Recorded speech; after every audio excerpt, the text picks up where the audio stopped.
Bonjour à toutes et à tous et bienvenue dans cette nouvelle vidéo donc, sur le récap de tout ce qu'on a pu voir et sur l'actualité, toutes consoles confondues. Donc là, c'est tout simplement, vous voyez à l'écran, les winners du Japan Award 2022 au Tokyo Game Show qui s'est déroulé aujourd'hui. C'est les prix, à ce que j'ai compris, c'est Game Design et Scription. Donc là, on a tous les prix qui ont été décernés. Donc le prix de l'excellence, Horizon Forbidden West, que ce soit Air Tokyo. Donc c'est les prix tout simplement, l'annonce, c'était pas forcément très utile, on a eu que ça comme nouveauté. Donc ça s'est déroulé à 9 h aujourd'hui. À 11 h il y a eu une conférence Xbox et tout ce qui est en bleu, c'est tout ce que j'ai vu aujourd'hui. Donc sur la conférence Xbox, on a eu une victoire écrasante de Xbox, puisqu'il nous sort plein de jeux dans les Xbox Game Pass, ce qui n'était pas prévu de base, donc des spot games.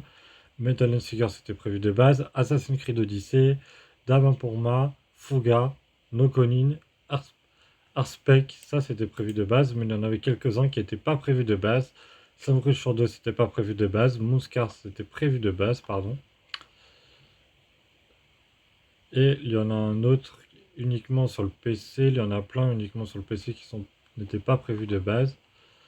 Et après on a d'autres jeux qui ont été prévus de base en 2023.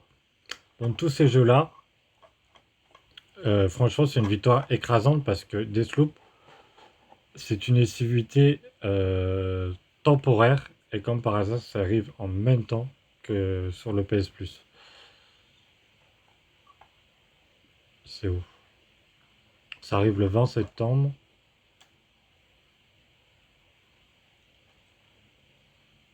Deathloop ici, le 20 septembre. Donc ils retirent encore et encore des exclusivités à PlayStation, dont Deathloop. Après, il me semble qu'il y avait d'autres exclusivités qui étaient sorties. Voilà la liste complète du Game Pass. Donc ça défonce tout. Il y a même des jeux Switch qui auraient été sur le Game Pass. Je sais plus lequel, mais là pour l'instant c'est pas non plus extraordinaire. Mais c'est surtout là où les annonces étaient fou. Il y avait Persona 5 Royal qui arrive sur le Game Pass.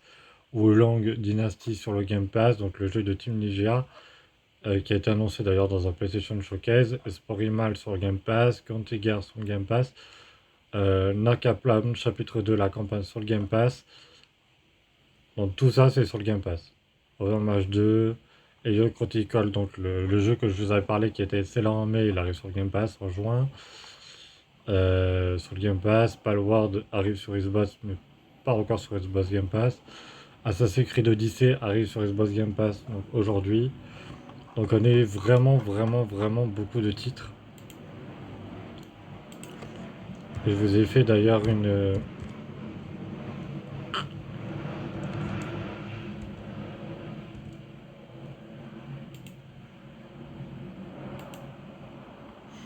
un récapitulatif, donc si je le trouve.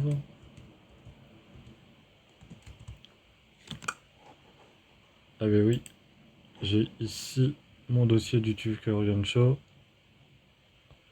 Xbox Tokyo Game Show, donc j'ai pu écrire ce que j'ai vu. Donc Volant 2 expérimental, de jeux de combat, Skyrim, Fallout 76, le jeu de combat, je me rappelle plus, désolé. Donc il y a eu aussi des collector éditions Forza Horizon 5, Fallout 76, Skyrim, donc pas mal de choses. Bandai Namco qui a annoncé un petit jeu, donc je sais plus. Eden Chronicle, Persona 5, Overwatch 2, Palworld, Odyssey qui arrive dans le Game Pass. Donc là, vraiment beaucoup de choses. Et en fait, la petite phrase qu'on peut conclure, c'est Sois Boss Showcase nous a montré qu'ils ont bien arrivé à prendre le domaine japonais parce que Xbox voulait euh, arriver sur japonais et qu'ils dominent toute concurrence. Cette conférence de domination était là pour montrer de nouveaux avantages à comparer sur le Xbox Game Pass et d'annoncer une version collector et retire également, encore une fois, des exclusivités à Sony. Donc je vous ai fait tout simplement une playlist. Donc c'est pas la même chaîne, mais je vous mettrai ça sur mon Facebook. Elle s'appelle Xbox Tokyo Game Show 2022. Et vous pouvez avoir effectivement, et je mettrai dans le lien de la description, tous les jeux qui ont été annoncés. Donc Deathloop, Assassin's Creed, Forza Horizon, Tokyo Game Show, Donc le petit jeu Bandai Namco, c'est lui, New Common World. Donc ça fait pas mal de monde sur le Game Pass et franchement, c'est génial. Et ça arrive dans les prochains mois, les prochaines années. C'est donc le Game Pass devient relativement incontournable. Et on a eu aussi lors des ID Project, parce que les ID Project aussi qui ont fait une petite conférence juste avant, on a pu voir de nouveaux jeux, encore une fois sur le Game Pass, très intéressants, nouveaux jeux indépendants.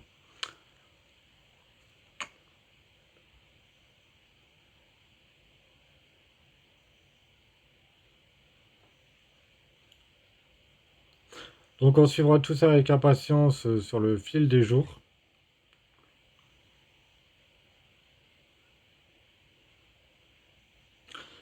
Mais ça fait beaucoup de monde sur le Game Pass et ça écrase vraiment toute concurrence.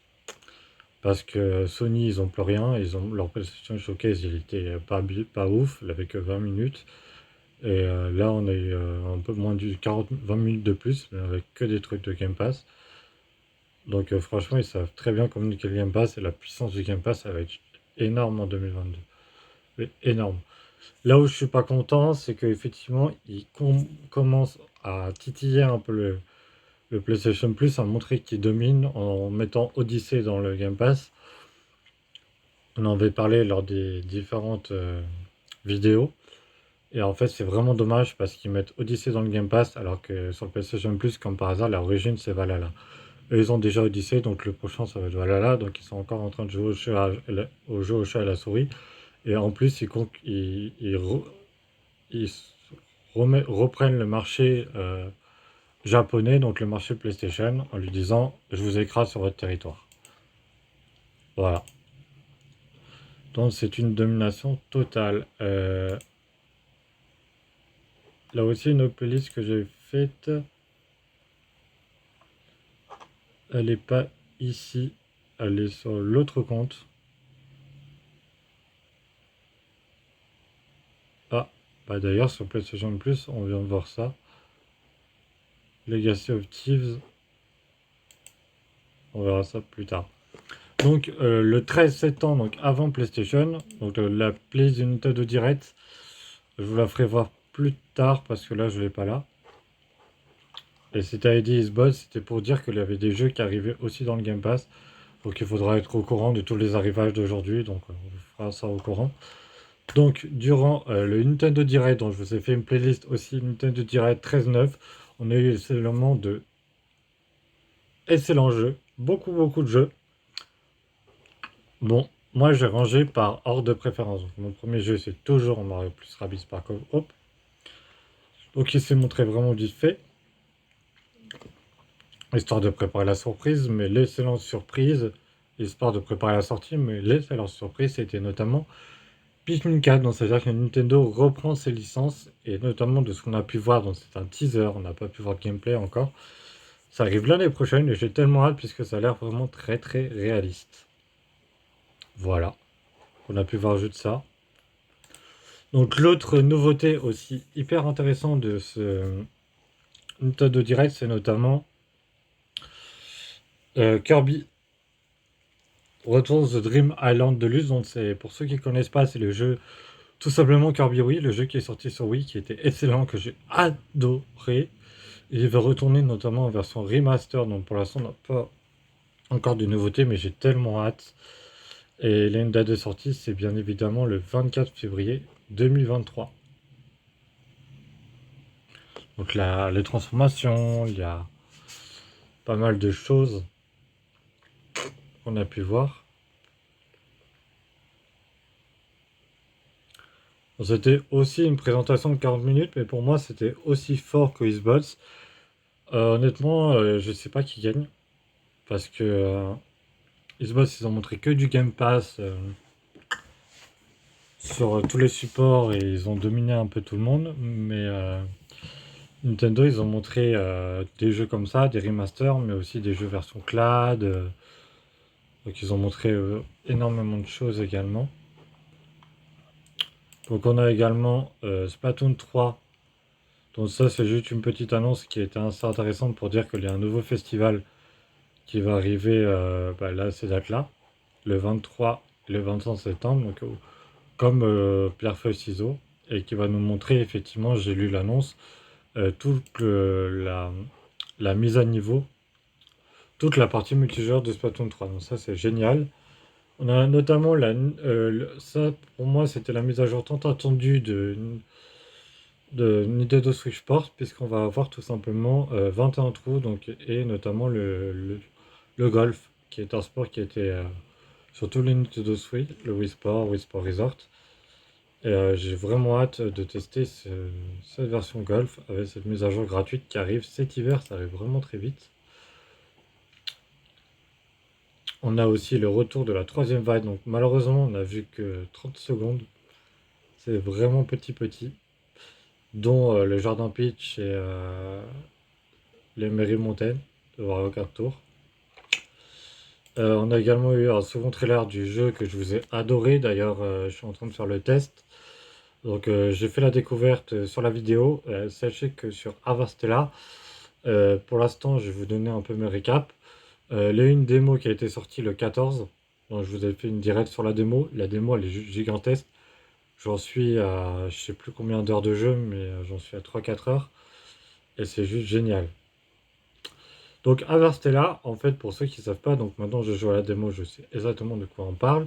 C'est tout simplement un jeu où vous allez devoir construire une ferme. Et vous avez la ferme, c'est pour gagner de l'argent tout simplement. Vous avez aussi une histoire principale qui est celle-là. Vous allez devoir aider une fille qui a été apparue d'un autre monde, qui est apparue du futur. Donc elle s'appelle Aria, elle est là, à côté de nous. Donc ça c'est notre personnage. Ça c'est notre personnage et ça c'est la fille que vous allez avoir. Donc c'est un peu assez répétitif, j'ai trouvé, mais j'ai noté 15 sur 20 parce qu'il y a une histoire. Pour l'instant, c'est 15 sur 20. La note n'est pas définitive, mais il y a une histoire. Alors Stella a sa propre histoire, a aussi sa petite objectif secondaire comme la ferme pour créer des revenus. Donc on va avoir le médecin qui va nous aider, qui va nous faire progresser dans la quête. Le médecin va aussi nous aider, prendre des frais médicaux de plus en plus chers à chaque fois qu'on meurt. Par contre, c'est un peu comme tous les jeux, en fait, c'est dès que la nuit tombe, on retourne dans notre lit, voilà. Dès que la nuit tombe, on retourne dans notre lit, et on ressurgit. Voilà. Et après, il faut recommencer, mais c'est pas répétitif puisque vous allez devoir construire des échelles, rencontrer des personnages qui vont vous aider dans votre quête et, et avoir euh,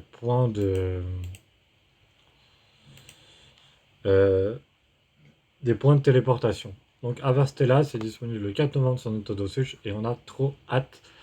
15 sur 20, un jeu limite très bon. On peut dire bon et très bon.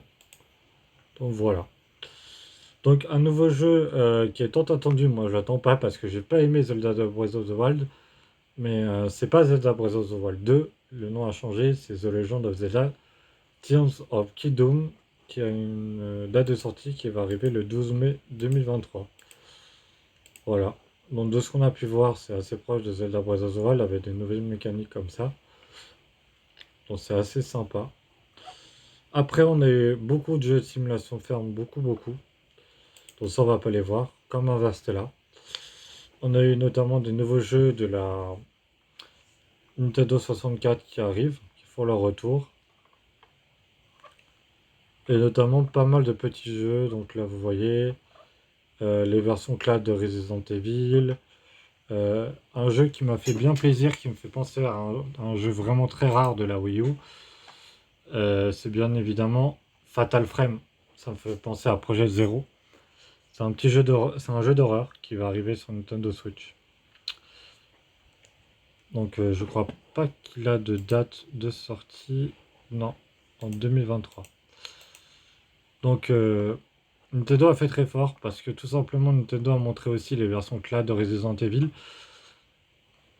Un petit trailer sur SpongeBob Comics qui va arriver en 2023. Donc en fait ce qu'on a pu voir avec cette Nintendo Direct, c'est que tout simplement Nintendo mise très fort parce qu'ils il y aura plus besoin, je vous disais jusqu'à maintenant, qu'il faut avoir une PS4, une PS5 ou une Xbox One ou une Xbox Series à côté. Bah, là, avec les versions cloud, j'ai envie de vous dire, vous pouvez prendre que la version Switch, que la Nintendo Switch, tout simplement. Moi, j'aime pas ça parce que la version cloud, ça va bouffer votre réseau internet, donc il faut avoir une vraie connexion internet, une véritable connexion internet.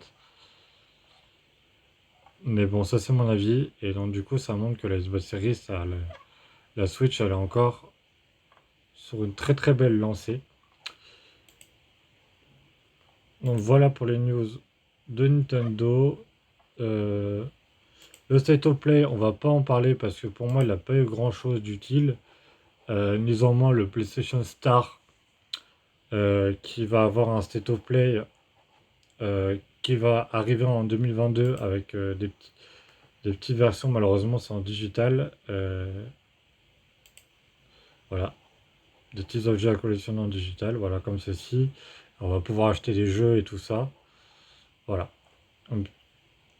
On a eu, par contre, le plus attendu, la playlist, je vous ai fait une playlist aussi dessus, donc vous pouvez aller la voir directement.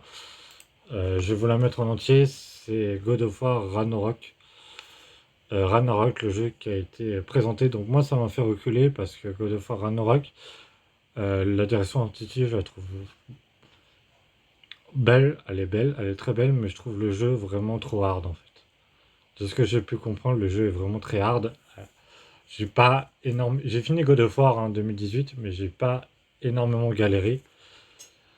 Mais God of War Ragnarok, ça me donne plus envie du tout avec cette vidéo parce que j'ai peur de galérer à mort, à mort, à mort, et c'est pas ce que je recherche dans un jeu vidéo, en tout cas personnellement.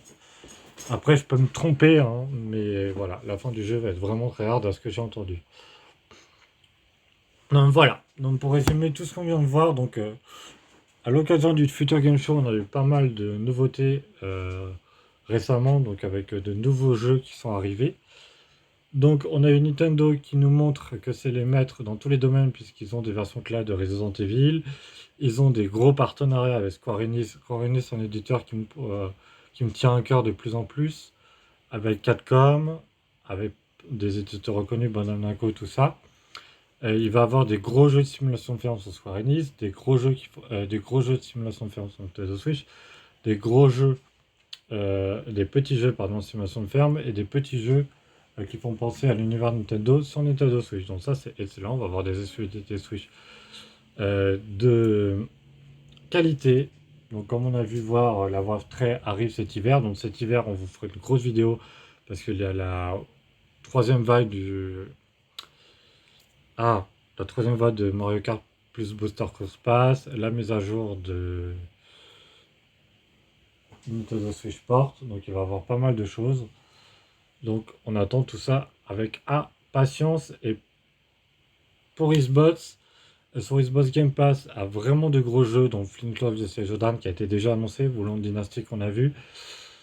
Donc en 2023, ça va être le feu Planet of Lana. Et là, en Tokyo Game Show, ils ont remis une couche sur des excellents titres japonais qui arrivent. Donc il y a 150 jeux japonais qui vont arriver. Donc c'est juste une tuerie. Donc le Xbox Game Pass se porte super bien. Et là, franchement, ça fait plaisir d'avoir tout ça. Donc on en reparlera aussi à l'avenir, mais franchement, à surveiller. Il y a tellement de choses que voilà, on va surveiller tout simplement. Et on va voir ce que ça donne à l'avenir. Et pour Nintendo, pour Sony, il n'y a pas beaucoup de mises à jour, si ce n'est, quand je vous dis, le God of War Ragnarok qui me fait repousser, le PlayStation Star qui arrive très bientôt, donc en septembre. Et il y a pas mal de nouveautés, donc Hogwarts Legacy. Et la playlist est disponible tout simplement. Tout sera disponible tout simplement dans la description de la vidéo. Donc merci de m'avoir suivi. Donc restez à l'écoute. C'était Forest Gaming 060. Et je vous dis à plus et à la prochaine pour une nouvelle vidéo donc sur les jeux vidéo forcément. Donc on va quand même regarder un trailer d'une, je crois que ça c'est l'exclusivité PS5. Pour, pour finir, oui c'est ça. Qui est pas mal. Donc voilà. Voilà ce que je pouvais vous dire aujourd'hui. Donc, il y a eu tellement de choses que c'est un peu brouillon. Mais si ça vous plaît, on reprendra tout ça cas par cas. En tout cas, je vous ai fait des jeux Switch. Et on va décortiquer tout ça à l'avenir. Donc voilà. Je suis très heureux. Et je vous dis à plus et à la prochaine pour une nouvelle vidéo. C'était Forest Gamer 060.